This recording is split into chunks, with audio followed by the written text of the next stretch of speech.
स्वाति की मौत की वजह से लोक की जिंदगी खराब, जिस वजह से लोग बहुत ज्यादा परेशान हो जाता है। तभी वो आस्था से बोलता है कि आस्था, अगर क्या स्वाति होती तो मेरे को रहने देती अपने साथ। तभी आप बोलती कि मैं तो आपके साथ रह लेती, बनी आपकी यादों के सहारे पूरी जिंदगी काटनी पड़ती। तभी यहाँ पर मौत हो जाती है, यहाँ पर इस लोग की गर्लफ्रेंड की, जिस वजह से स्वाति मर जाती है। यहाँ पर हमें दिखाया देता है।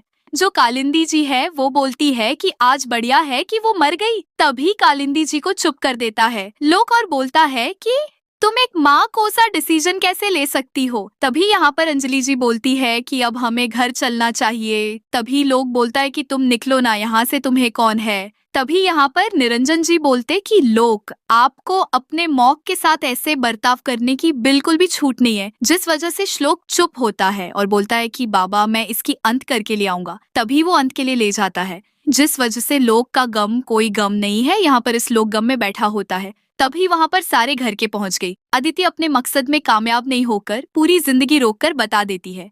तभी लोक के घर पहुंचते ही बोलती है यहाँ पर सासू भाई की, इस लोक क्या तुम आ गए। तभी लोक भाई रोक देता और बोलता है कि मैं से सब नहीं होती, तुम भाई रहो और तुम्हारा मेरे से कोई भी रिश्ता नहीं है।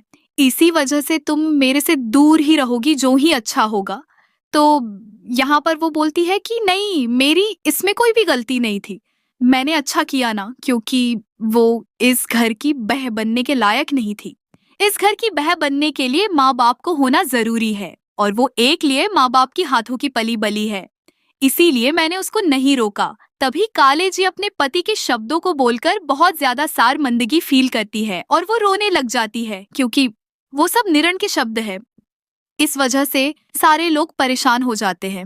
यहाँ पर आस्था को इस बारे में पता नहीं चलता है, क्योंकि आस्था अभी अभी आ है। यहाँ पर हमें दिखाई देता है जो काले दी है वो चली जाती है अपने घर पर। रास्ता की जिंदगी देखते हुए यहाँ पर हमें दिखाया जाता है जो सास भाई है उसके पुराने कर्म याद आते हैं। तभी इस लोग के पास हंसता जाकर बोलती है कि तुमने पुराने दिनों में बहुत कुछ सहन किया है, इसीलिए इस लोग अब आने वाली जिंदगी में तुम्हें सिर्फ सुख भोगने की आदत है और ना कि तुम्हें कुछ करना पड़ेगा। यहाँ पर मैं तुम्हारी जिंदगी में सारी सुख लाऊंगी और सारे दुख मेरी ये बात सुका। श्लोक बोलता है कि तुम्हें मेरी इतना चिंता करने की कोई भी आदत नहीं है। यहाँ पर श्लोक बोलता है कि अब तुम मेरी लाइफ में हो, क्योंकि मेरी जब तक स्वाति थी तब तक मैं अच्छा था।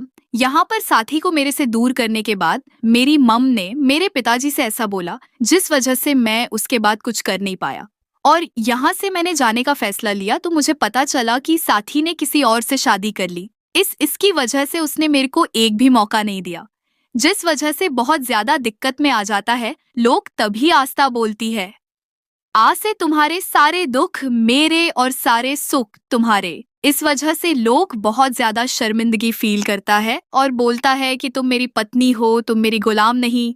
तभी इस लोग के लग जाती है तो आस्था चढ़ जाती है।